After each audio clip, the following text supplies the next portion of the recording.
What's up guys, the time is finally here. It's finally time to dyno the big yellow turd.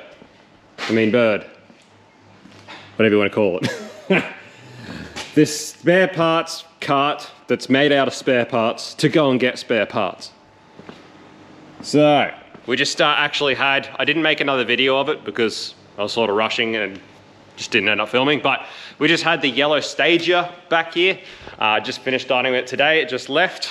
So finally got back here to finish off the flex fuel tune. I did make an original video of it, so just for those of you who are interested, we ended up pulling it up at 505 on the E85. Had a little bit of fun with the Adaptronic, trying to get the flex fuel. It's a bit funny, a bit different. Adaptronic's a lot of stuff's a little bit weird and different, and it was a great amount of fun. But anyway, it ended up being a really, really nice little combo. We ended up limited by injector duty cycle on E85 at 96%. So ended up at 20 pound E85, 505 wheel horsepower, as well as the 20 pound on 98. So fairly conservative still, a lot left in the tank with some setup changes, but that 3 litre RB with those cams and that turbo, that 3584, was a really, really good combo. So that's done. Hopefully we'll see that around at roll racing and stuff like that, and looking forward to that. But anyway, onto this thing. So this is actually registered now. It is on the road. It's actually booked in for a wheel alignment this week. So Rex got impatient yesterday and actually tried to take it for a drive yesterday afternoon. He reckons it drives. Didn't try to take it for a drive, did take it for a drive. Well, yeah, he tried and succeeded to take it for a drive, I guess you'd say. I suppose if you want to get into the semantics of what happened, it did drive on the road. But anyway, it drives awesome. Power steering's freaking wicked. Like even just me from moving it around compared to when I drove it with the 202 in it back in the day. It is so much nicer with the power steering. But Rex could only get like 3 PSI boost going. He could not get any more boost into it. It was running stupidly rich, so obviously it needs a tune. That's why it's on the dyno today. But we're not looking too much into this boost issue. We have had, not problems, but we have had these pulsar wastegates where, you know, the lightest spring isn't 7 pound. It is actually really, really light. So we're pretty sure it's just gonna be a matter of just changing that spring out for a bit of a heavier spring. But regardless, we're on the dyno now. Finally. Keen. It's been a long road. I only started it over a year ago. Yeah, over a year ago. Christmas. Oh, well, like I said, it's the car made out of spare parts to go get spare parts. Also, little update, we have ordered all of the stuff required to finish the AC setup. So the under dash unit, all of that stuff is on order. So hopefully it's not too far away and we'll actually have AC in this thing. And yeah, I mean, it'll be faster than the Stato even, then it'll have AC, which the Stato doesn't even have. Righto, just our luck. Started to run the thing up and we've got no power. Power's gone out. So there's just another very, very annoying thing that does happen very regularly here. That does just another thing that creates a lot of issues for us. Yeah, a real challenge for us to work around. Very painful, but anyway, not much we can do about it. Hopefully they frickin' turn it back on soon. What's up guys, welcome back to Pimp My Ute. We heard you boys needed some power, so we put a power station under the back of the tray. In seriousness, as we're talking about, we were trying to figure out why the thing was running so friggin' rich, and Rex took it for a drive the other day. What we realized yesterday was that the LSA injectors in there are actually a different scaling to what we thought. They're not as high a flow rate as we thought. We thought they were around a 570. Basically, a 495cc at 4 bar injector is just not gonna do what we want this thing to do at this point, especially after changing that fuel pump. So a 495cc at 4 bar would probably be lucky to get 600 crank with 8 of them, yeah, which is not. That would have been fine back when we did that, which was when it was going to have a 460. And yeah. So before we even get back into it this morning with the power on, we do have a set of Sonic 1000cc injectors, which are second hand. So these got pulled out of an engine. So they're pretty filthy. They probably should realistically go and be cleaned and tested, but it's our shitbox parts getter, so they're not gonna. They're going straight in. So anyway, with some 1000cc injectors, we obviously have a lot more fuel potential, and hopefully this thing will now do maybe 500 horsepower. again, with that fuel pump changed and with these 1000cc injectors, now it's definitely going to be a matter of just when you run out of turbo. Righto guys, so we decided before we even get started and get this thing hot, we'd sort out these gate springs, or what we believe to be these gate springs. Rex actually jacked the car up from his bash plate, so that's how good it bloody works. You can jack the car up off it, so that's a good start. But anyway, we're not actually sure what springs are what for these gates. So we just decided... an inner and an outer, and that's it, there's no... Well, we pretty much just decided while it's apart, we're just going to put both in so that we don't have to try and do this when it's hot. And basically, whatever boost it ends up on gate pressure, it's just, that's going to be the minimum. Yeah, because we know that that's like £3. Yeah. So even if that one is a 7, and I'm not convinced it is, we're still like looking at £10, so... Yeah. We're all about sending this thing, so hey, yeah, if two springs. If it ends up at like £14, so be it. It is what it is. If it dies, it dies. It did end up with like ARP head bolts when we changed the heads over anyway, so I mean, by all accounts, apart from all the crack in the deck of the block, it should be good for 500. But I don't think this turbo will get us there, honestly. I think if that turbo can make even close to 14 pound in this guise on this engine, it's going to be getting pretty out of puff.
Rightio guys, that's looking much better. Coming up to about 8.5 PSI on the springs there, which is perfect. So that was the right decision, putting both of those in. So that should be, I've got a feeling that's probably going to be about all it's going to want to run at the moment. But we'll just wait and see what IATs and stuff are at that. We're still blowing a fair bit of oil. Hopefully it just clears up and goes away. Hopefully that's just a lot of oil still in the intake tract. Obviously it's a very long intake tract, so it's going to take a little while for it to burn it all through and get it through there. That was from obviously when the scavenge pump wasn't on the other day when Rex moved it around, and it just obviously pumped oil into the turbo and out the seals. But from what we know about these turbos, they're like a hard seal. So like you can push oil past the seals, but it's not like a rubber seal where once it blows out, it's blown sort of thing. Like they're just a dynamic sort of seal. So it shouldn't be a problem. It should hopefully just burn through all that oil and then be fixed, but we'll just wait and see what happens. But apart from that, it's all looking pretty good. We'll just, yeah, see how the setup goes. It sounds freaking epic too. Does it?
Rightio guys, problems. Firstly, the bung for the bleeder for the actual cooler heat exchanger is cooked. pull the thread out of the core, so that's not good. So Rex has just shoved a bit of a rubber bung in there with a bolt in there to try and block it up for now, but that was a problem. That's why there's water everywhere. So the other problem is IATs, which we sort of expected. It's hard to know.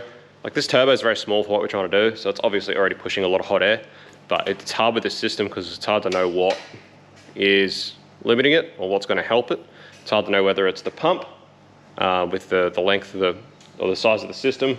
You know, if a bigger pump would help, or it maybe the heat exchange is not that great, or maybe it's just the barrel's not that great either. It's hard to know what is, you know, really the problem with the whole setup, but IATs are pretty through the roof. But we did end up around that 430 wheel horsepower, which is a nice little number.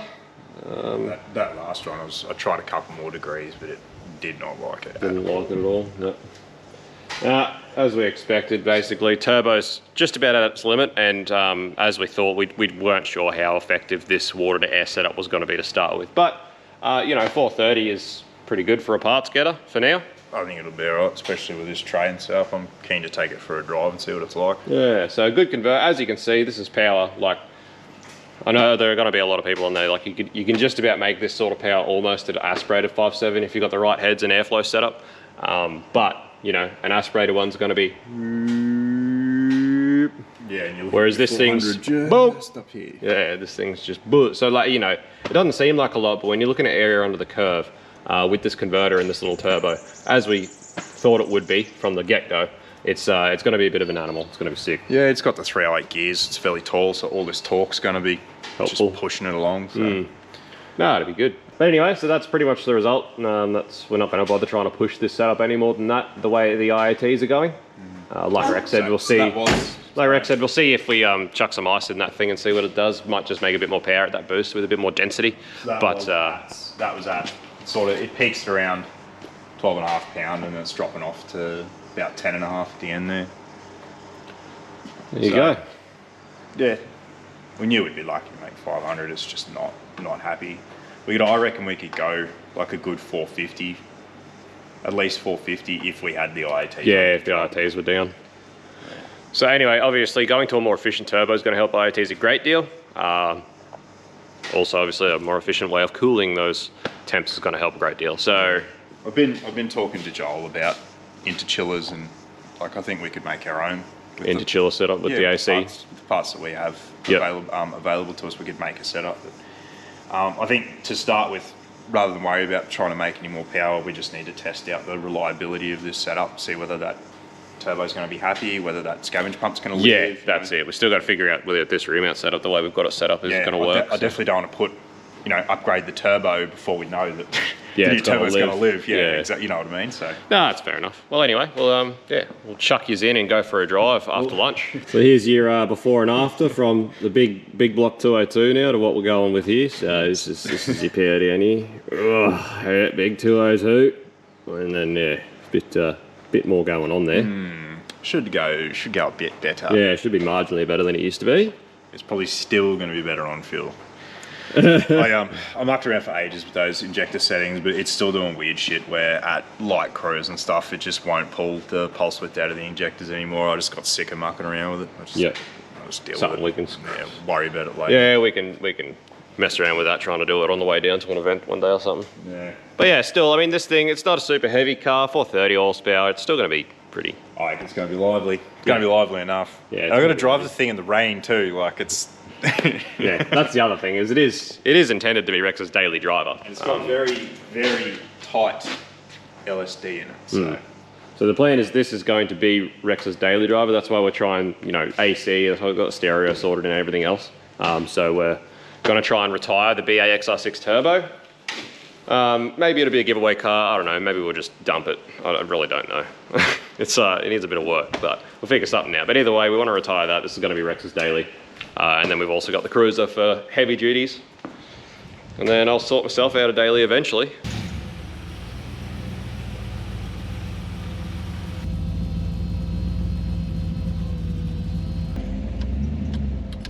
Look at us go. I think it's going to be a little bit different to when I drove it on Sunday when it had 3 pound and was running like 0.6 lambda. Yeah, might do a bit better. Rich as heck. Get it on that wide angle so you can see. Yeehaw.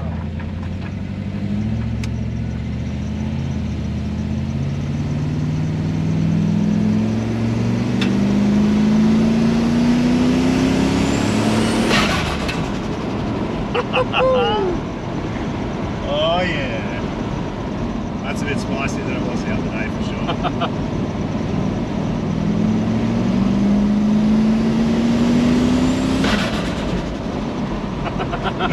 That's awesome.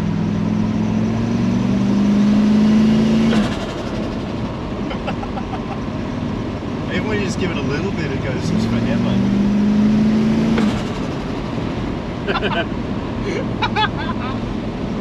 Just hang on the laptop, I'll show you what the brakes are like. Woo! Yeah, she stops. It's never stopped like that before, right? It's really good.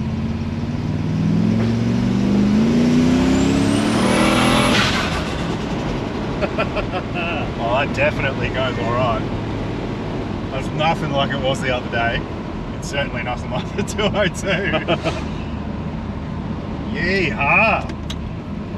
Oh, I think I'll be happy with 430 for a little while. Oh yeah, it's pretty staunch. Yeah, that's better. It was when I drove the other day, I was trying to stall, like coming to stops like that. So. Yep. Just needed a tune.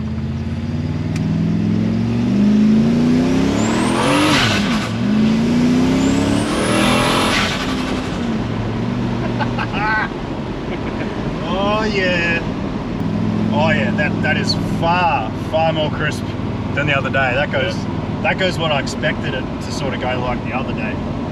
So this is the first like turbo LS street car that I've owned. Like the Cruiser doesn't really count. Yeah, I was about to say, Cruiser's a street car. Yeah, it doesn't really count though. Like this is like a car, you know, for doing car things. It's not a ridiculous four-wheel drive. Oh yeah, that goes just fine. Oh, that goes well. I'm happy. And as you can see, like, it's so much nicer to steer now. Like, it's really good. And this is without a wheel alignment yet. Yeah, I was about to say, it just needs its alignment now. And yeah, just to make sure they're not towed in and scrubbing. And I think they are towed in a fair bit, so just to make sure that they're behaving. But yeah, maybe we can run it like this for a little while and see how she goes.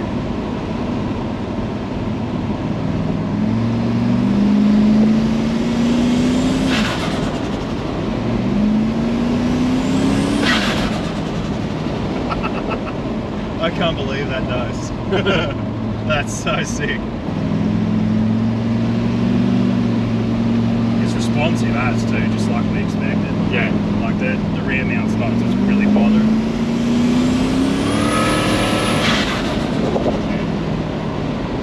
again, like we said, small turbo, good converter, pretty much no lag even though it's rear mount. Yep.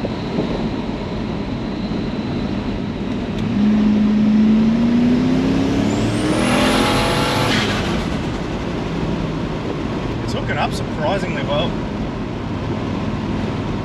I thought it'd be a bit looser than that in second, but it's actually not too bad. Box feels good. It does. Shifting, doing it's supposed to. Thank you very much to our boy Danny Yeehaw. at Lunatech Transmissions. Very happy. Yeah, because Oh, we go home and deliver a fridge. yeah, Finally, we have a shop you. How about it? put it straight to work. That's it. You're up for your first job today, mate. You're being commissioned. No, just steady job. I like the way it sounds too. It sounds pretty tough. But you're not saying like the exhaust is not droney. Yeah, Like that's what I mean. With the windows up when the AC's on and stuff, it won't even, it'll be just cruise along. that's right. We got a Very nice. stereo and stuff. Like, Yeah, Stezza. Good daily driver. Oh yeah. I reckon I can daily drive it for a minute. Hey, like I said, you got more creature comforts than the Statesman does at the Yeah, moment. that's true.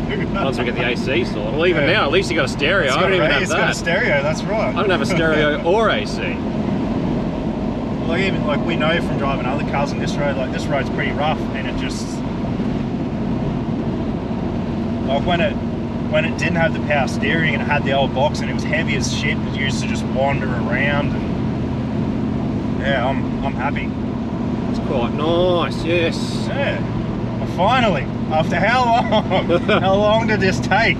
Well, the best thing is how little it owes us. For now. But Yeah, at the moment, but so yeah. we'll leave it how it is, just enjoy it.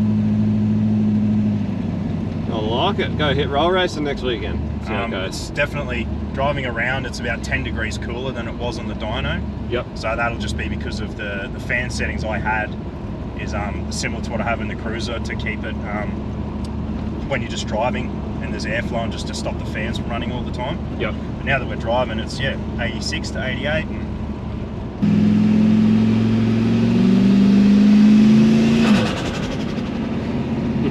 it's so ridiculous.